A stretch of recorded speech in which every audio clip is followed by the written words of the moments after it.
Hello everyone, how are you all doing? I hope all of you are doing great. So in this video, we are going to see part 4 of chapter number 2, Reshaping India's Political Map of Class 8 New NCERT of Social Science, Exploring Society, India and Beyond. ये theme भी Tapestry of Past, a note on history's darker period. ये वाला जो part है students, ये शायद मैं explain करना भूल गई हूँ, ये वाला पेज है ना, ये कोई chapter नहीं है, chapter से पहले का part है. I will include this part in the next chapter, okay?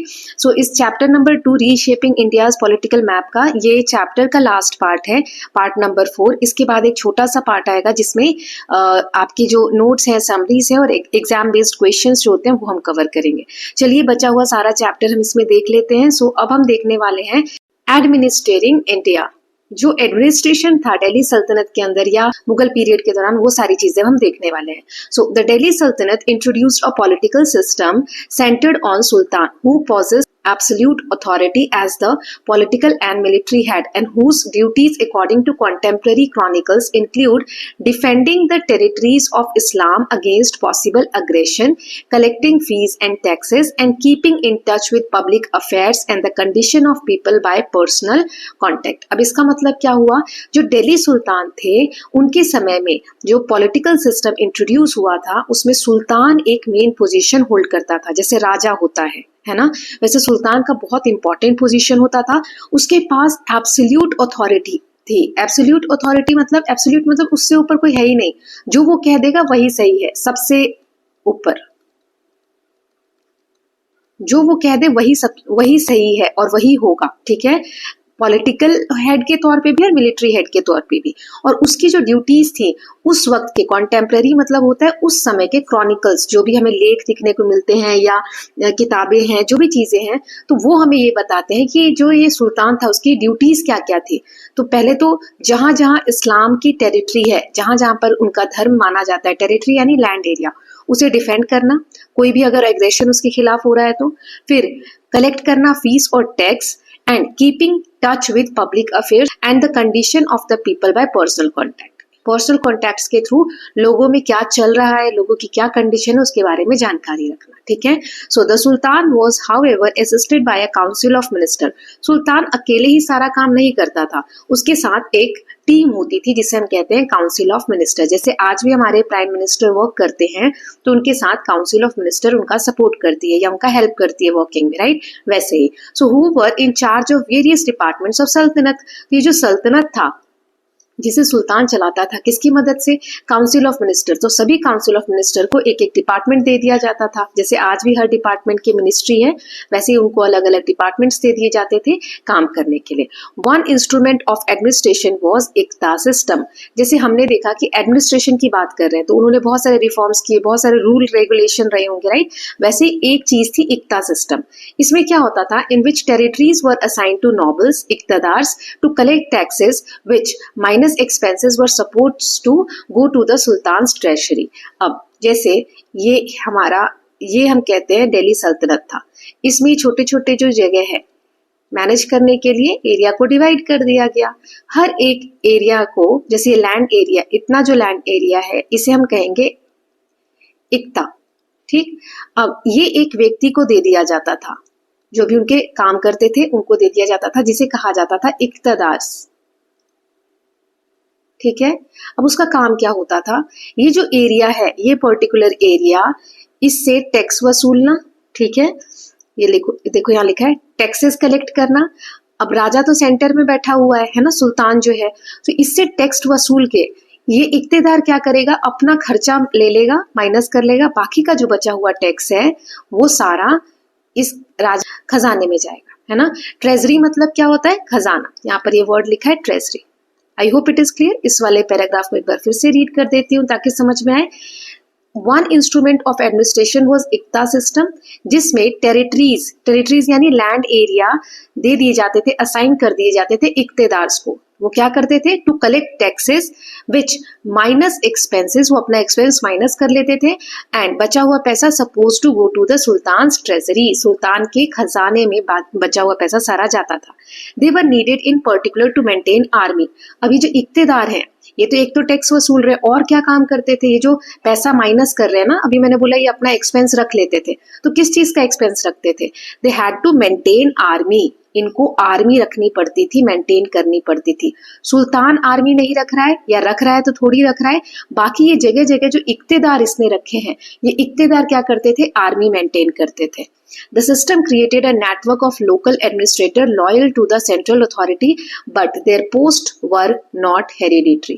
अब जब भी कभी युद्ध होगा तो ये राजा क्या कहेगा, सुल्तान क्या कहेगा, सभी इक्तेदारों से कहेगा अपनी अपनी आर्मी लेकर आओ, क्योंकि मेन तो राजा ही है ना, सुल्तान ही है, सुल्तान के अंडर में ही सारे इक्तेदार हैं।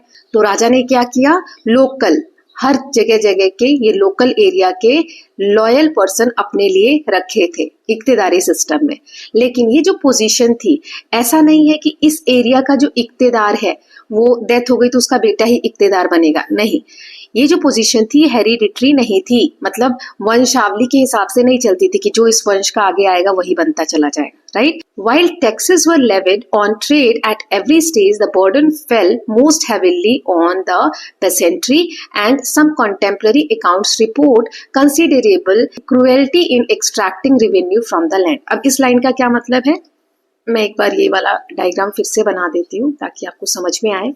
जैसे ये सल्तनत है, इसमें इक्तेदारों को एक छोटी छोटी जगह अलॉट कर दी गई है ना।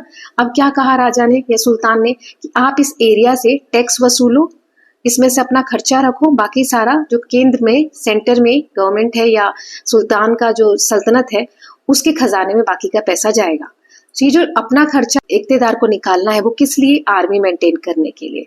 अब ये इक्तेदार क्या चाहेगा, ज्यादा से ज्यादा टैक्स यहाँ से कलेक्ट करूं ताकि मेरा हिस्सा भी उसमें बड़ा हो, है ना, तभी तो इसको फायदा होगा। तो वो सबसे ज्यादा बर्डन किस पे आ गया, टैक्स किससे वसूल रहे हैं, ये यहाँ पे जो किसान है, मजदूरी कर रहे हैं, खेती कर रहे हैं, खेतीदार किसान जो है, इनसे ही तो सारा कर वसूला जा रहा है, टैक्स वसूला जा रहा है। सबसे ज्यादा बर्डन अगर किसी पे आया तो पेसेंट्री पे था, है ना। इनसे बहुत क्रूएल्टी, बहुत क्रूरता के साथ इनसे रेवेन्यू एक्सट्रैक्ट किया जाता था, पैसे वसूले जाते थे, टैक्स वसूला जाता था। पेसेंट्री यानी किसान, ठीक है। So I hope it is clear. बहुत सारे उस समय के अकाउंट्स है, किताबें हैं, रिपोर्ट्स हैं, जिससे हमें ये चीजें पता चलती हैं कि ये जो इक्तेदार है ये बहुत ज्यादा क्रूएल्टी के साथ इन किसानों से टैक्स वसूला करते थे या रेवेन्यू कलेक्ट किया करते थे उस लैंड एरिया से, इस पर्टिकुलर लैंड एरिया से। इसी लैंड एरिया से क्यों, क्योंकि इसी को हम इक्ता सिस्टम कहते हैं। इक्ता में लैंड एरिया, टेरिटरीज दे दी जाती थी इक्तेदार्स को ताकि वो टैक्सेस कलेक्ट करें। Okay, I hope this first page is clear to all of you. इसमें बहुत सारी चीजें समझनी थी आपको, एग्जाम में ऐसा आ सकता है इक्तेदारी सिस्टम क्या है, तो नाउ आई कैन से कि आपको इक्तेदारी सिस्टम क्लियर होना चाहिए, ठीक है। देखते हैं कितने बच्चे यहाँ पर यस लिखते हैं कि क्लियर है, फिर आगे बढ़ेंगे, ठीक है। चलो देखते हैं। Now the Mughal administrative framework. अब हमने दिल्ली सल्तनत का देख लिया कैसे एडमिनिस्ट्रेशन चलता था, उसमें सबसे मेन दिल्ली सल्तनत में हमने देखा इक्तेदारी सिस्टम, ठीक है। नाउ अब मुगल के समय में क्या था, सो aiming at greater control and efficiency, Akbar reorganized his administrative machinery। और ज्यादा अपने साम्राज्य पे कंट्रोल करने के लिए अकबर ने अपनी जो पॉलिसी थी या मशीनरी थी एडमिनिस्ट्रेशन की, उसको रीऑर्गेनाइज किया। कैसे रीऑर्गेनाइज किया, दीवान टुक केयर ऑफ फाइनेंस, एक पोजीशन बनाई गई दीवान, मुनीम जी, दीवान जी बोलते हैं ना मूवीज वगैरह में आपने पुरानी देखा होगा, ये दीवान जो पोजीशन थी उसको कहा फाइनेंस संभालो। वाइल मीर बख्शी एक पोजीशन थी, उसे कहा मिलिट्री के मैटर्स देखो, जो आर्मी है, मिलिट्री है, उसके मैटर्स देखो। खाने समम इसको इंचार्ज बनाया गया पब्लिक वर्क का, ट्रेड का, इंडस्ट्री का एंड एग्रीकल्चर का। ये तीन पोजीशन अभी हमने पढ़ी। दीवान का काम क्या था, फाइनेंस से रिलेटेड, पैसे से रिलेटेड सारी चीजें देखो। मीर बख्शी का काम क्या था, मिलिट्री से रिलेटेड सारी चीजें देखो। खाने समम का काम क्या था कि जो भी लोगों से जुड़े काम है, जो व्यापार से जुड़े काम है, इंडस्ट्री से जुड़े काम है या खेती से जुड़े काम है, वो आप देखो। और इसके अलावा जो राजघराने के जो जिम्मेदारियां हैं, जो भी घर से रिलेटेड चीजें हैं, वो भी उनको देखना पड़ता था, ठीक है। तो ये इंपॉर्टेंट पोजीशन हो गई। नाउ सद्र एक और पोजीशन है, सद्र रेस्पॉन्सिबल थे justice, religious and educational matter. सद्र एक पोजीशन हो गई, ये रेस्पॉन्सिबल होते थे न्याय के लिए, चाहे वो धार्मिक कोई मैटर हो या एजुकेशनल मैटर हो, इसमें कैसे न्याय दिया जाए, एक तरीके से जज की तरह।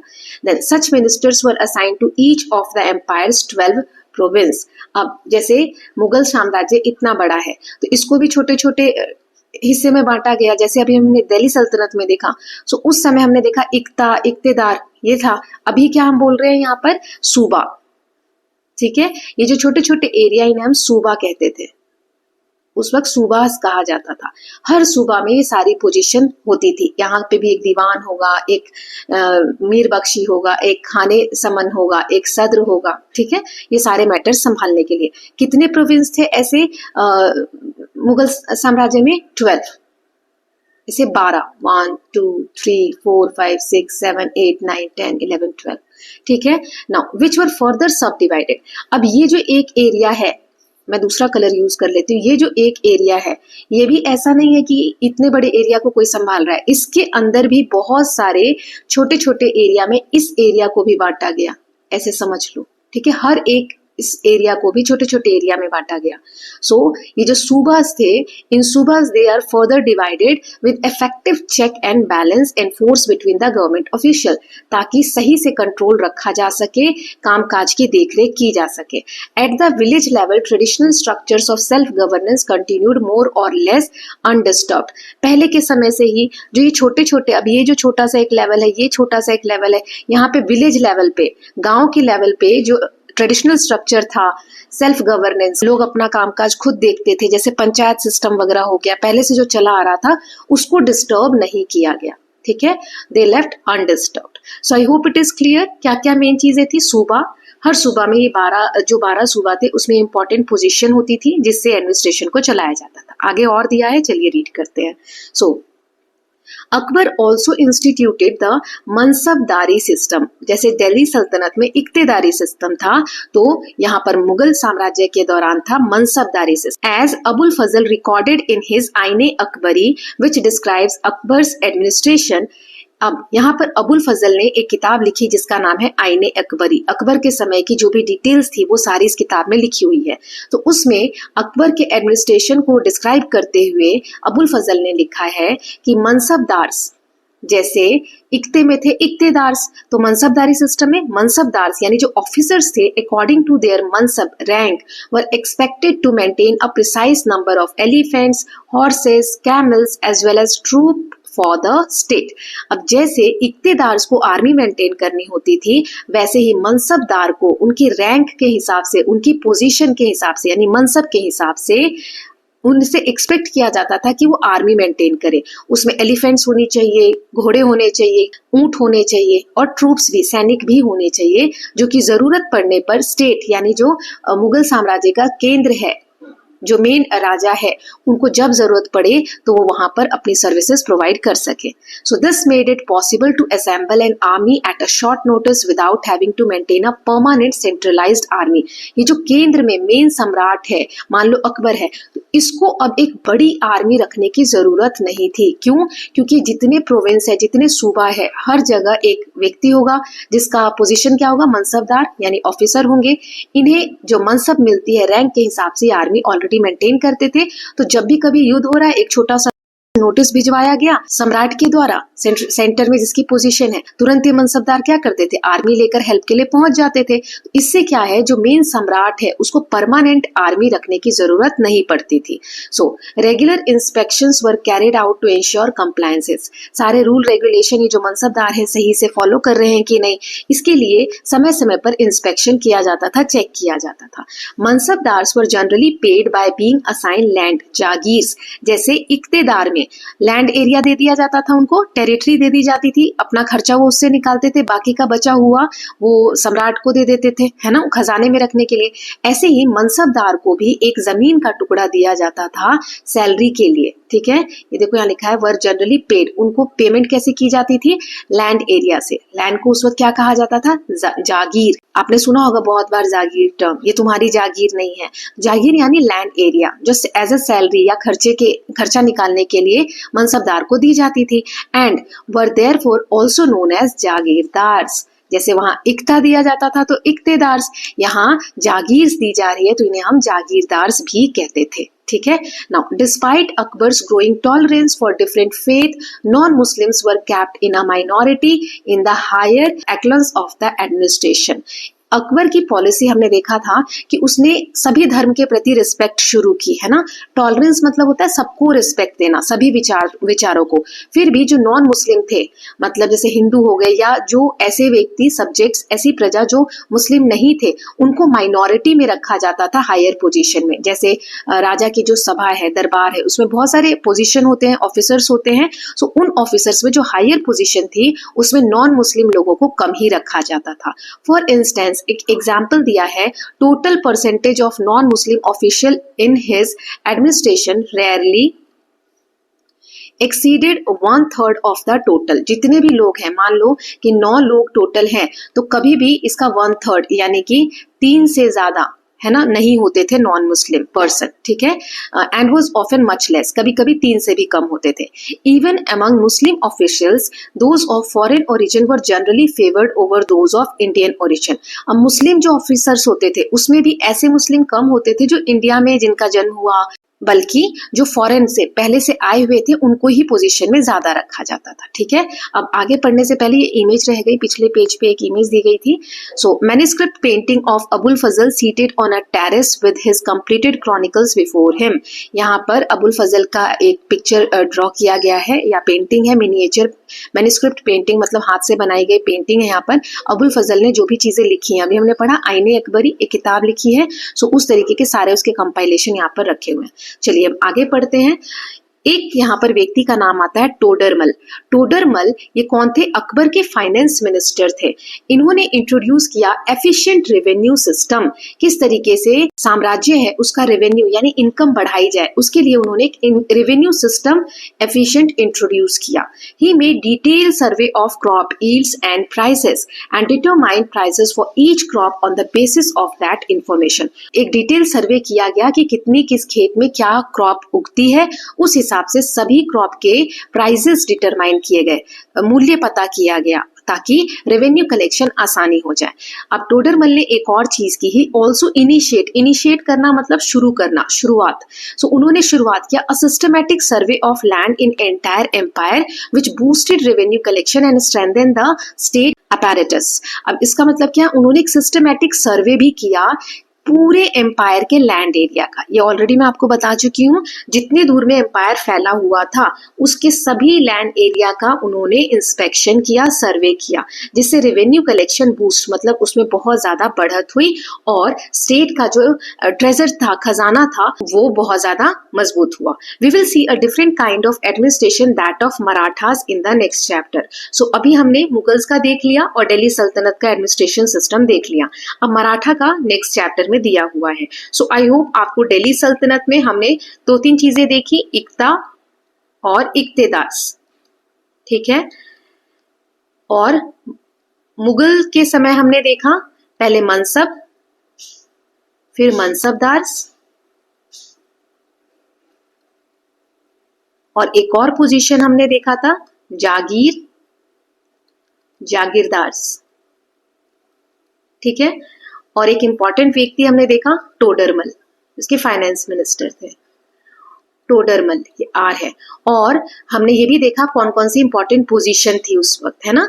सो जो भी नाम हमने देखे थे ऑफिसर्स के, जैसे दीवान देखा था, राइट, या रिवीजन कर सकते हैं अच्छे से। नाउ अब देखेंगे उस समय, जो भी हम समय हमने देखा अभी दिल्ली सल्तनत या मुगल समय, उस वक्त लोगों की लाइफ कैसी थी उसके बारे में जानते हैं। So despite shifting political powers between 13th and 17th century, India witnessed vibrant economic activity. बहुत सारी पावर शिफ्ट हो रही थी, कभी दिल्ली सल्तनत कभी मुगल्स, है ना, लेकिन लोगों की जो लाइफ थी उसमें इकोनॉमी, व्यापार हो गया, पैसे से रिलेटेड एक्टिविटी जो है वो बहुत ज्यादा बढ़ रही थी।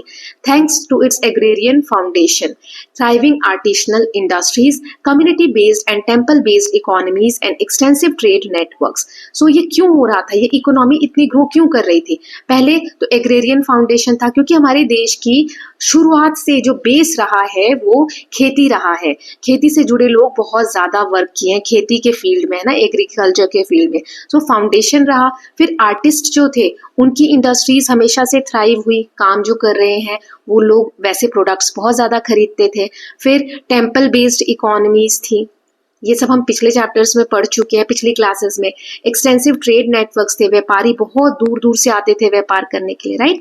सो building on decentralised economic and social system such as shrenis, जिसे गिल्ड कहते थे, jatis, professionally defined communities and systems for credit, the subcontinent remain one of the wealthiest region in the world. पूरी दुनिया में ये जो हम देख रहे हैं इकोनॉमिक एक्टिविटीज इतनी फली फूली या ट्रेड नेटवर्क इतने थे, ये दिखाता है कि इंडिया एक वन ऑफ द या सब कॉन्टिनेंट, उस वक्त इंडिया का मैप वो नहीं था जो हम देख रहे हैं, पाकिस्तान और बहुत बड़ा एरिया उसमें इंक्लूडेड था, तो सब कॉन्टिनेंट कहा जाता था। वो वन ऑफ द वेल्दिएस्ट, बहुत ज्यादा पैसे वाला एक रीजन हम बोल सकते हैं, रिच था पूरे दुनिया में, ठीक है। और बहुत सारे ऐसे ग्रुप्स जैसे श्रेणीज होते थे, गिल्ड्स जो व्यापारियों का समूह होता था, फिर प्रोफेशनली डिफाइंड कम्युनिटीज होती थी जिसे जातीज कहते थे, फिर हमने देखा था सिस्टम फॉर क्रेडिट, मतलब किसी को लोन चाहिए, पैसों की जरूरत है, तो वो सब व्यवस्थाएं उस वक्त की गई थी, जिसकी वजह से मेन हम देख रहे हैं कि इकोनॉमिक एक्टिविटीज बहुत वाइब्रेंट थी, अच्छी थी, ठीक। नाउ नेक्स्ट देख लेते हैं। The Sultanate period saw some progress in infrastructural work, especially roads in North India, bridges and a few canals and other irrigation works apart from the creation of new cities, all of which expanded considerably during the Mughal period. Delhi सल्तनत के समय में कुछ progress हमें growth देखने को मिलते हैं। Infrastructure मतलब रोड बनाए गए, इंफ्रास्ट्रक्चर से रिलेटेड मतलब रोड्स है ना, कहाँ पर, नॉर्थ इंडिया में ब्रिजेस बनाए गए, कनाल बनाए गए, ताकि जो सिंचाई की व्यवस्था है वो की जा सके, नई नई सिटीज डेवलप की गई, और ये सारी चीजें और ज्यादा एक्सपैंड हुई मुगल पीरियड के दौरान। दिल्ली सल्तनत से इसकी स्टार्ट हुई और मुगल पीरियड के दौरान और ज्यादा इसे बढ़ाया गया। कॉइन यानी जो सिक्के थे वो अलग अलग मेटल्स और डिनोमिनेशन, डिनोमिनेशन मतलब क्या होता है, जैसे एक का कॉइन है 1 रुपए का, तो इस पे 1 डिनोमिनेशन है, ये 2 डिनोमिनेशन है, 5 रुपीज का तो 5 डिनोमिनेशन है। So coins in several metals and denominations were introduced as currency. अब पैसा करेंसी के तौर पे ये जो कॉइन्स है वो इशू होने लगे, जिसमें अलग अलग मेटल से बने होते थे, अलग अलग डिनोमिनेशन उस पे होते थे। The Mughal will use a different system with a रुपया। मुगलों के समय में एक अलग सिस्टम लॉन्च हुआ, एक होता था रुपया, ठीक है। रुपया किसका बना होता था, सिल्वर का, RS, रुपया सिल्वर का बना होता था, और दाम जो है वो कॉपर का बना होता था, DC, ऐसे आप याद रख सकते हैं, DC, ऐसे हम पढ़ते हैं ना, CDC के बाद D आता है, R के बाद S आता है, तो कभी कभी क्वेश्चन आ जाता है रुपया कॉपर का होता था, दाम जो है वो सिल्वर का होता था, नहीं, ये आप ऐसे याद रख सकते हैं, RS रुपया सिल्वर का होता था, DC कॉपर का दाम होता था, ठीक है। नाउ आगे देखते हैं। सो agriculture was main stay of Indian economy. खेती जो है हमेशा से मेन केंद्र रहा है हमारी इंडियन इकोनॉमी का। We have already seen how rulers relied on agrarian revenue to maintain their administration and military. हमने अभी देखा, चाहे वो इक्ता सिस्टम हो, चाहे वो मनसब सिस्टम हो, मनसबदारी सिस्टम है ना, सभी में एग्रीकल्चर से ही तो वो लोग रेवेन्यू कलेक्ट किया करते थे। Typically extracting land revenue at 1/5 of the produce. जो भी खेती से उपज होती थी, प्रोड्यूस यानी जो भी उपज हुई उसका 1/5 हिस्सा, जैसे इतना अनाज हुआ तो इसको 5 हिस्से में बांट दो, 1 2 3 4 एंड 5, ठीक है। अब इसमें से एक हिस्सा गवर्नमेंट ले लेगी। Through though some of sultans raised it as high as 1/2, और कुछ ने तो इनको बढ़ाकर, ये 1/5 हिस्सा है ना, कुछ ने तो बढ़ाकर आधा किसान का और आधा सुल्तान लेने लग गए, ठीक है।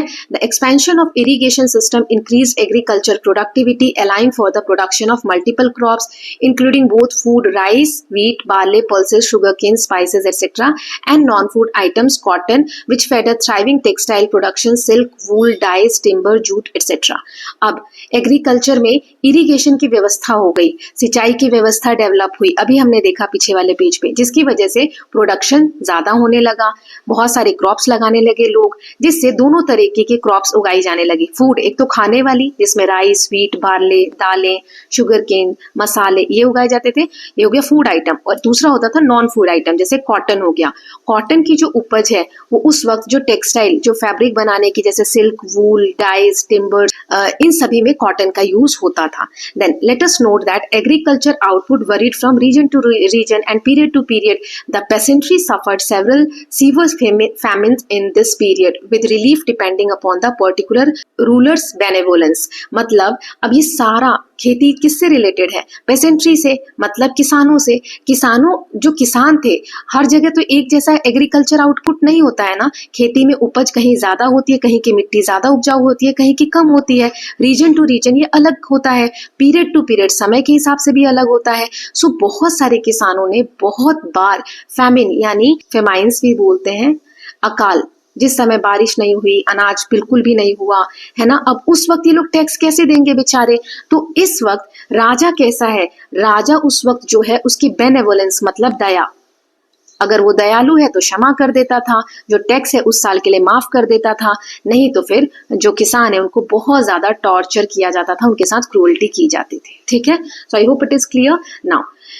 अपार्ट फ्रॉम टेक्सटाइल, टेक्सटाइल यानी जो कपड़ों से रिलेटेड इंडस्ट्री है जहां कपड़े बनाए जाते हैं। So apart from textile, craft people, जो कलाकार होते थे, वो बहुत सारे प्रोडक्ट्स बनाया करते थे, जैसे वेपन्स हो, हथियार हो गए, उससे हथियार से लेकर यूटेंसिल्स यानी बर्तन तक, ऑर्नामेंट्स, ज्वेलरी वगैरह जो होती है वो चीजें भी बनाया करते थे।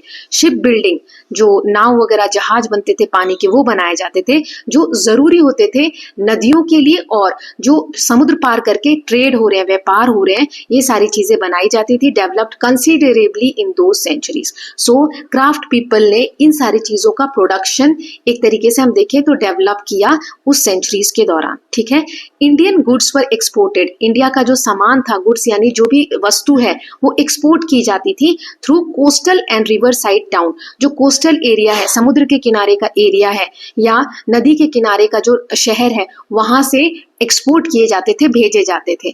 जैसे कैलिकट हो गया, मैंगलोर, सूरत, मसूलीपट्टनम और हुगली। इंडिया के मैप में अगर आप ये लोकेशंस देखोगे तो ये सारे समुद्र के किनारे के एरिया हैं। जैसे इंडिया का सदर्न पार्ट, क्योंकि यही वाला हमारा समुद्र के पास का एरिया है, तो यहीं पर ये आसपास कहीं ना कहीं ये सारे लोकेशंस आपको देखने को मिलेंगे। जैसे सूरत यहाँ पर कहीं है, ठीक है, मसूलीपट्टनम, फिर हुगली यहाँ कहीं है, जहाँ पे आज हमारा वेस्ट बंगाल एरिया है, कोलकाता वाला एरिया, राइट। ऐसे India imported much less than it exported, हम इंपोर्ट बहुत कम करते थे। एक्सपोर्ट मतलब अपने देश से बाहर सामान भेजना, इंपोर्ट मतलब अपने देश में मंगाना। तो हम भेजते ज्यादा थे और मंगाते कम थे। क्या क्या चीजें हम इंपोर्ट करते थे, अपने देश में मंगाते थे? सिल्क यानी रेशम, horses, metals and all kind of luxury goods, जो लग्जरी का सामान होता था वो हम मंगाते थे।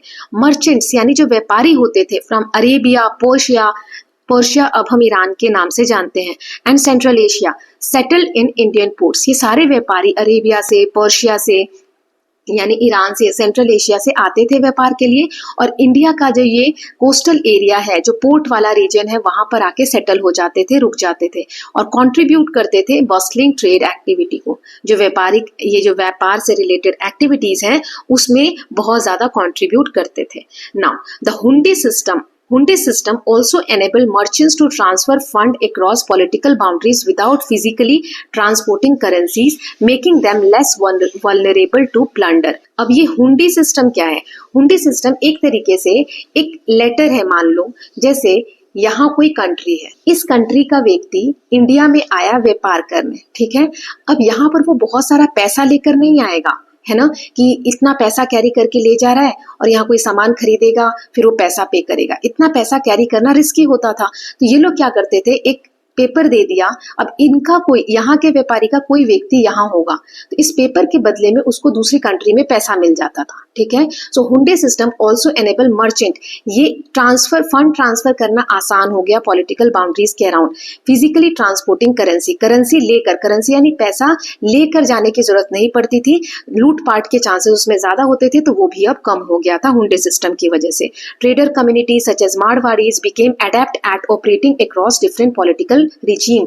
इनका ये जो व्यापारी यहाँ पर है, इनका कोई पर्सन यहाँ पर होगा जो पैसे यहाँ से कलेक्ट कर लेगा। Developing parallel systems of credit and trust that functioned independently of official structures. So इस तरीके से एक ये सिस्टम डेवलप हुआ जिसमें पैसे से रिलेटेड जो लेन देन थे वो किसी ऑफिशियल स्ट्रक्चर के अलावा भी, मतलब ऐसा नहीं किसी राजा के अंडर ही वर्क हो रहा है, ये मारवाड़ी जो व्यापारी लोग थे अपना एक क्रेडिट सिस्टम मेंटेन करते थे। ओके, नाउ नेक्स्ट देख लेते हैं। सो डोंट मिस आउट, हुंडी क्या है, वही जो मैंने आपको एक्सप्लेन किया, एक रिटन इंस्ट्रक्शन होता था, एक पेपर होता था, उस पे लिखे रहते थे instruction to make payment to an individual, कि ये लेटर लेकर आप इस व्यक्ति के पास जाओगे तो ये आपको इतने पैसे दे देगा।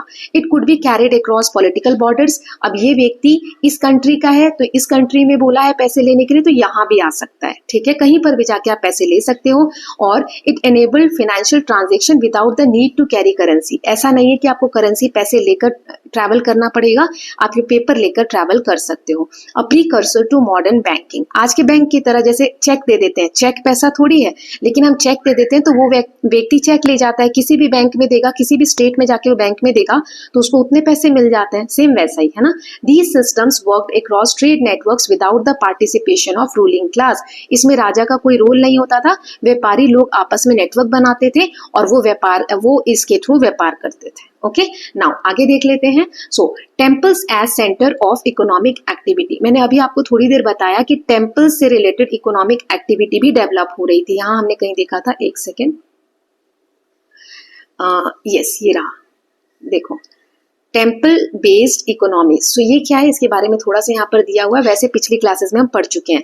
Many temples were more than centre of worship, temples जो बहुत सारे थे उसमें ऐसा ही नहीं सिर्फ पूजा की जाती थी या पढ़ाया जाता था, सिखाया जाता था, सोशल इंटरैक्शन और परफॉर्मिंग आर्ट्स, यहाँ पर लोग आपस में मिलते थे, सोशल इंटरैक्शन मतलब लोग आपस में मिलकर बातचीत करते थे, एक दूसरे से अपने विचारों का आदान प्रदान करते थे, और आर्ट फॉर्म जैसे नृत्य हो रहे हैं, सिंगिंग हो रही है तो आर्ट्स भी परफॉर्म किए जाते थे।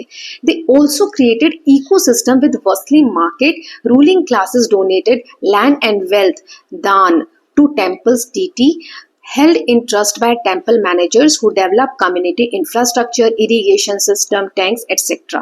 So राजा जो थे वो डोनेट करते थे बहुत सारा लैंड दे दिया तो उस एरिया से जो टैक्स वसूल हो रहा है वो मंदिर को जाएगा, दान देते थे पैसे के फॉर्म में।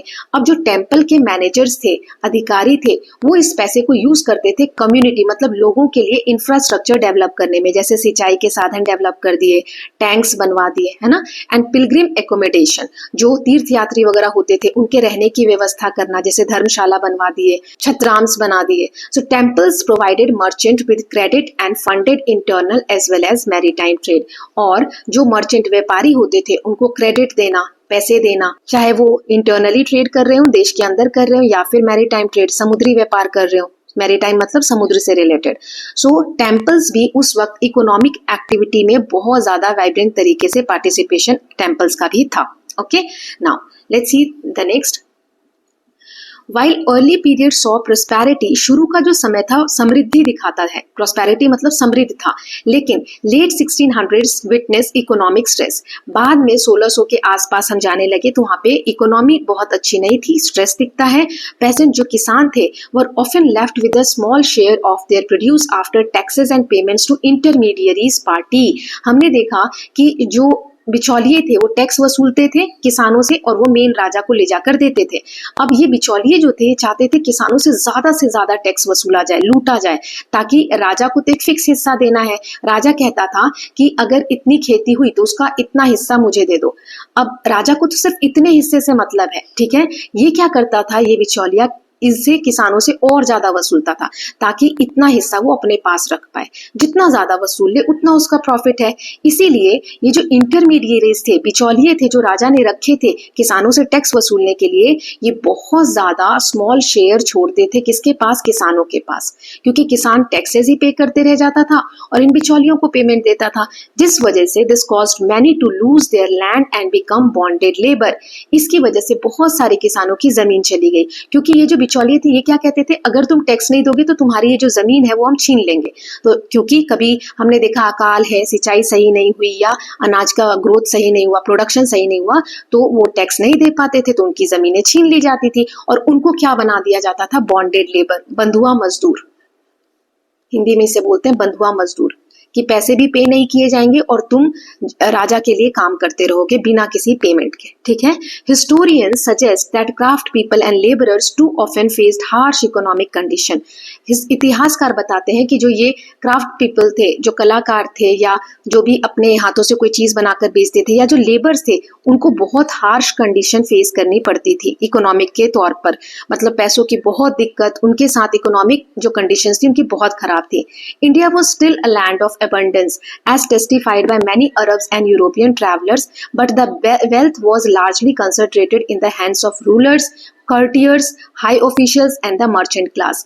इंडिया उस समय भी, जब हम देख रहे हैं कि क्राफ्ट पीपल या जो लेबर हैं उनको बहुत सारी हार्श कंडीशन फेस करनी पड़ रही है, लेकिन इंडिया अभी भी उसके पास बहुत कुछ था। एबंडेंस मतलब जितनी जरूरत है उससे ज्यादा इंडिया के पास चीजें थी, व्यवस्था थी। ये हमें कैसे पता चलता है? बहुत सारे अरब और जो यूरोपियन ट्रैवलर्स उस वक्त आए, उन्होंने बताया कि बहुत ज्यादा वेल्थ था। लेकिन ये जो धन है, वेल्थ है, ये किसके हाथ में था? जैसे आज भी अमीर है, गरीब है, तो अमीर लोगों के पास ज्यादा पैसा है। ऐसे ही उस वक्त जो राजा थे, कोर्ट में दरबार के जो लोग थे या हाई पोजीशन पे जो ऑफिसर्स थे, मर्चेंट क्लास जो व्यापारी थे, उनके हाथ में ये पैसा जो था वो कंसंट्रेट था।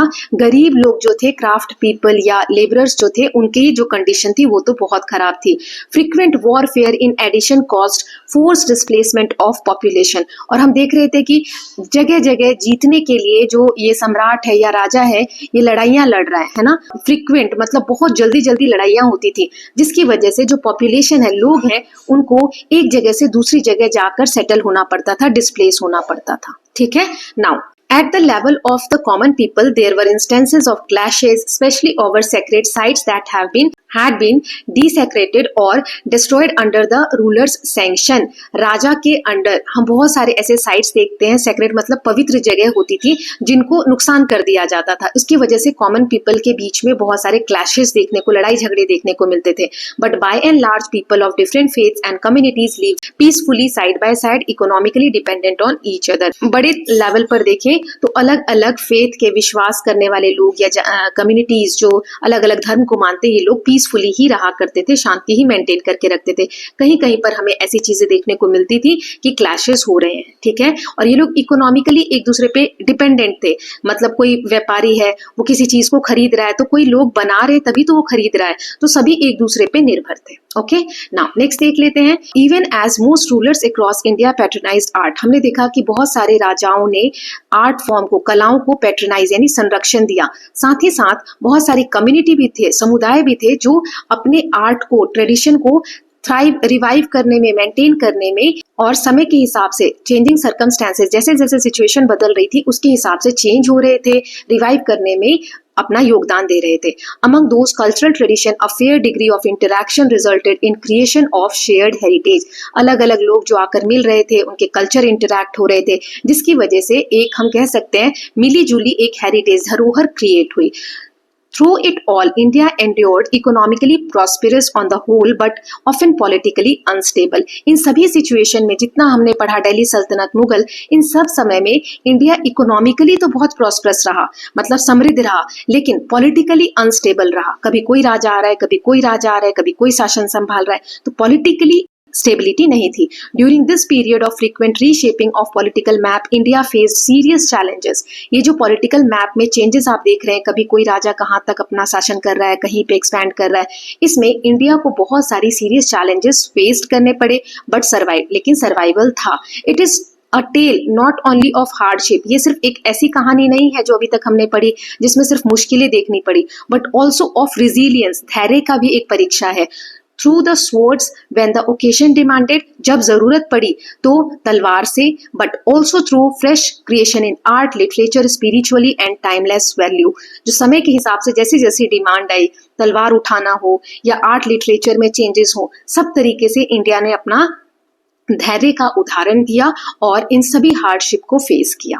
तो ये चैप्टर था अपना, हमने अच्छे से समझा। अब बुक में जो समरी दी गई है उसको देख लेते हैं। इतने बड़े चैप्टर की बहुत छोटी समरी दी गई है, इसीलिए एक पार्ट हम बाद में देखते हैं जिसमें मैं एक्स्ट्रा नोट्स, समरीज और एग्जाम बेस्ड क्वेश्चंस देती हूँ हर चैप्टर के। चैप्टर 1 का बना चुके हैं, चैप्टर 2 का अब हम देखने वाले हैं या नेक्स्ट पार्ट में बनाऊंगी। अभी हम समरी देख लेते हैं बुक की और एक्सरसाइज बुक में जो दी गई है वो देख लेते हैं। So this period witness many foreign invasion led led by Turkic, Afghan and Mughal forces which caused widespread destruction, the fall of old dynasties and rise and fall of kingdoms and empires. हमने देखा बहुत सारे विदेशी आक्रमण हुए, उसमें Turks थे, अफगान के लोग थे, मुगल फोर्सेस थे, जिसकी वजह से बहुत ज्यादा डिस्ट्रक्शन हुआ, नुकसान हुआ, पुरानी जो डायनेस्टीज थी उनको हटा दिया गया और बहुत सारे किंगडम्स का राइज हमने देखा और फिर फॉल देखा। कंटिन्यूस वॉरफेयर, लगातार लड़ाइयां हुई, अलायंसेस, कभी ग्रुप बन रहे हैं, कंक्वेस्ट जो जीत हो रही है, इसने इंडिया के पॉलिटिकल बाउंड्रीज को रीशेप किया, बार बार अलग अलग शेप दिया।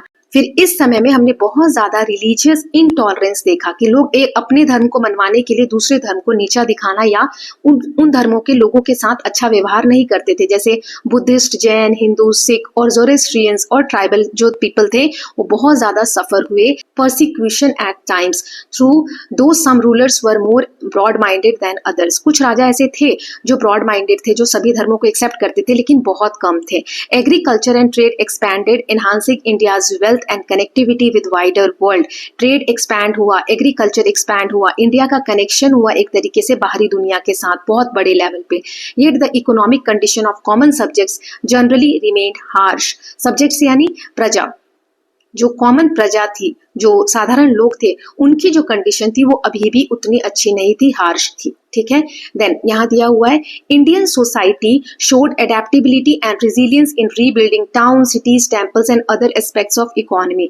इंडिया की जो सोसाइटी थी उन्होंने चेंजिंग सिचुएशन को अडेप्ट किया, रेजिलियंस मतलब धैर्य से चीजों को, चेंजिंग जो एक एनवायरमेंट था उसको एक्सेप्ट करते हुए नए टाउन्स बने, सिटीज बने, टेम्पल्स की व्यवस्था हमने देखी और इकोनॉमिक में ये सारे एस्पेक्ट्स काम आते थे।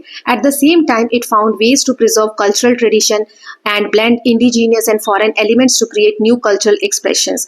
अपने ट्रेडिशंस को मेंटेन करते हुए, अपनी चीजों को मेंटेन करते हुए जो बाहर से चीजें आ रही थी, बाहर से कोई कला आ रही है या आर्ट आ रहा है, तो उन सबको एक हमने मिक्सचर देखा, ब्लेंड देखा। Many forms of art and culture including architecture, music and painting flourished. बहुत सारी तरीके के कल्चर, आर्किटेक्चर, म्यूजिक और पेंटिंग जो है वो फूली फली उस समय में। तो ये सारा एक समरी के फॉर्म में दिया हुआ था, लेकिन समरी बहुत छोटी है।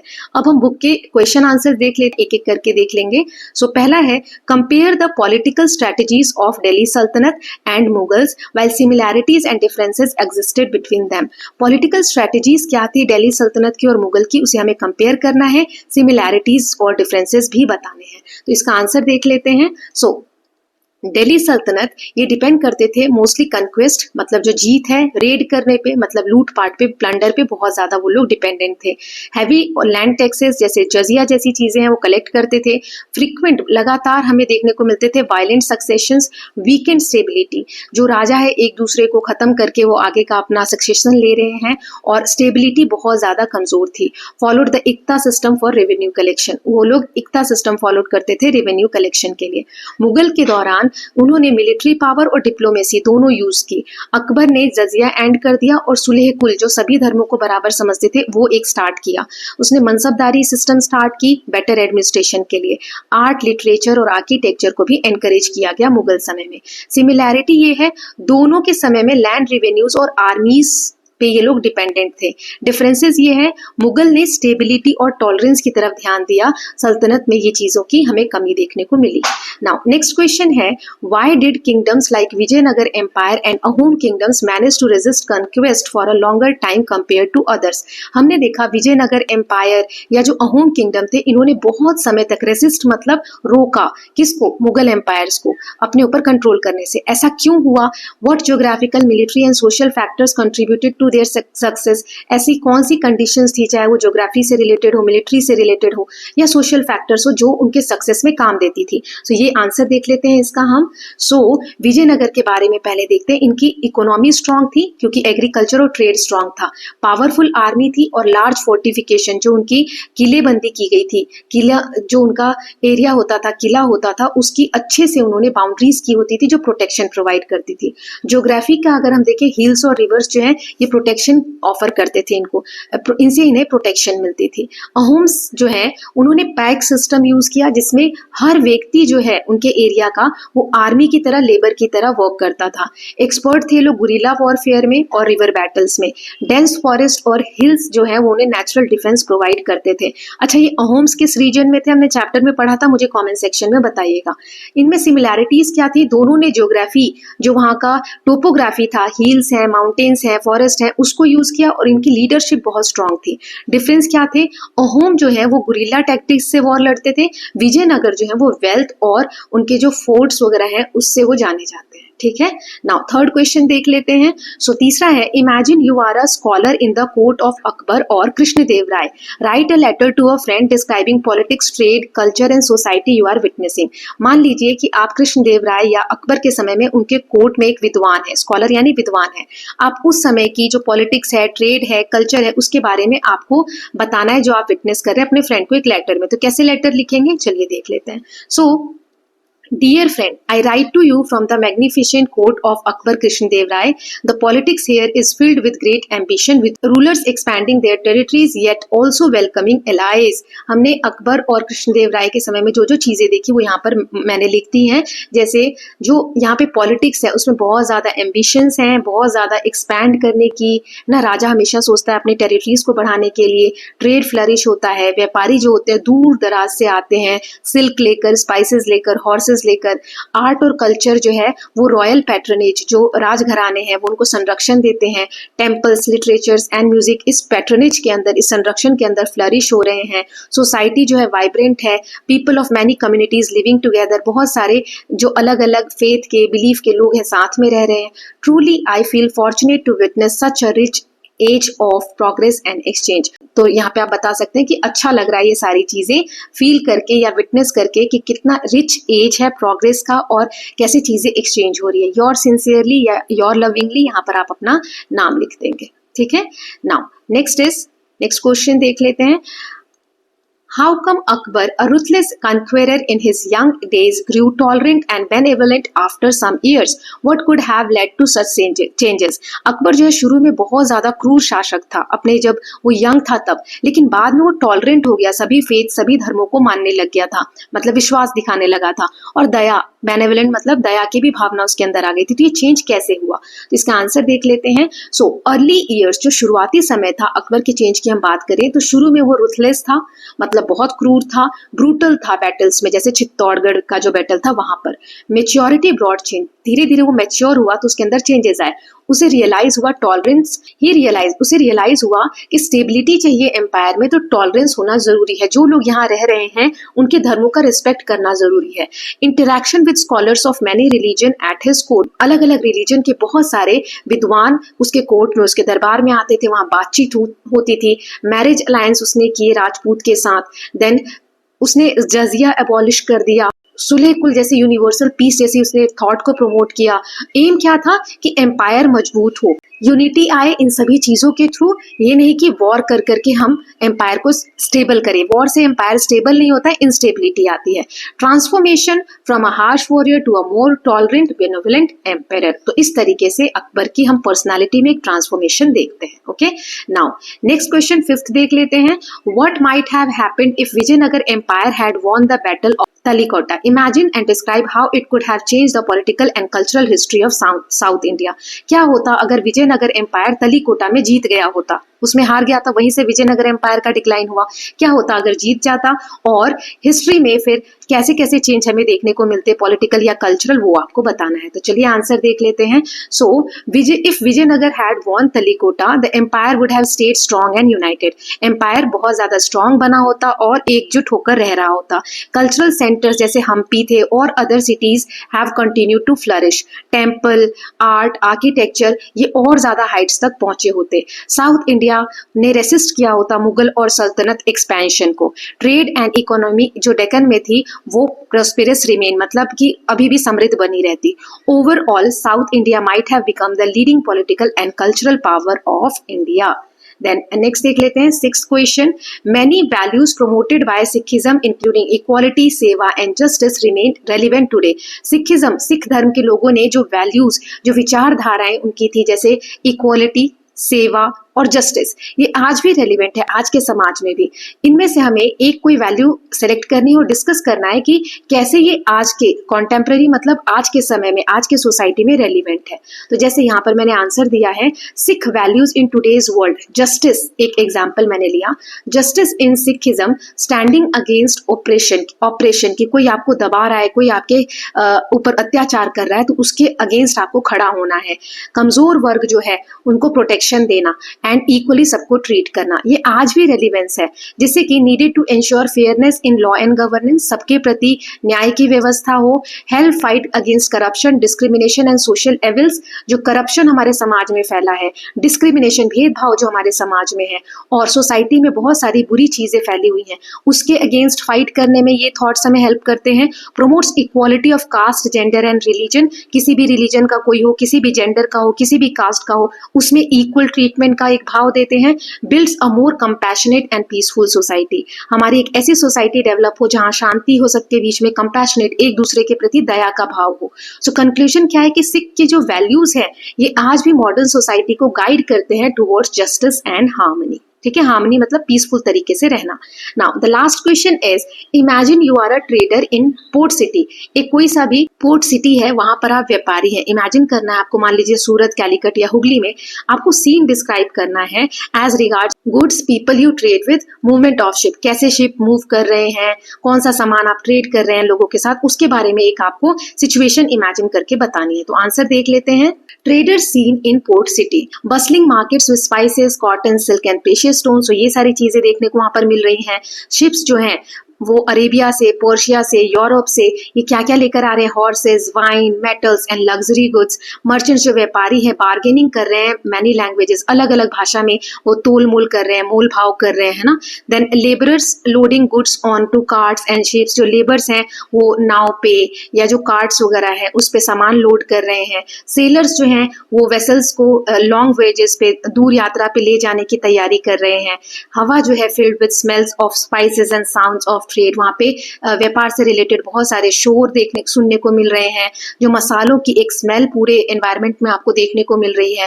Port cities connected India's wealth with the world, India का जो वेल्थ है उसको पूरी दुनिया से इन पोर्ट सिटीज ने कनेक्ट कर रखा था। तो ये एक तरीके से आप इस तरीके का एक सीन इमेजिन करके बता सकते हैं। Okay, so with this students finally with part 4 हमने चैप्टर 2 पूरी तरीके से कवर कर लिया है। बहुत ही बड़ा चैप्टर था but finally we are done with this. Now next एक छोटा सा पार्ट जिसमें हम समरी वगैरह देख लेंगे, नोट्स देख लेंगे और एग्जाम बेस्ड क्वेश्चंस देख लेंगे, उसके साथ हमारा चैप्टर फाइनली पूरी तरीके से कवर हो जाएगा। सो कोई चेंजेस चाहिए, कुछ कोई चैप्टर पहले कवर करना है तो please let me know in the comment section. So I hope all of you are loving these videos. If you are doing so please like and share it and don't forget to subscribe Kalyan TV channel for more such videos. Thank you so much.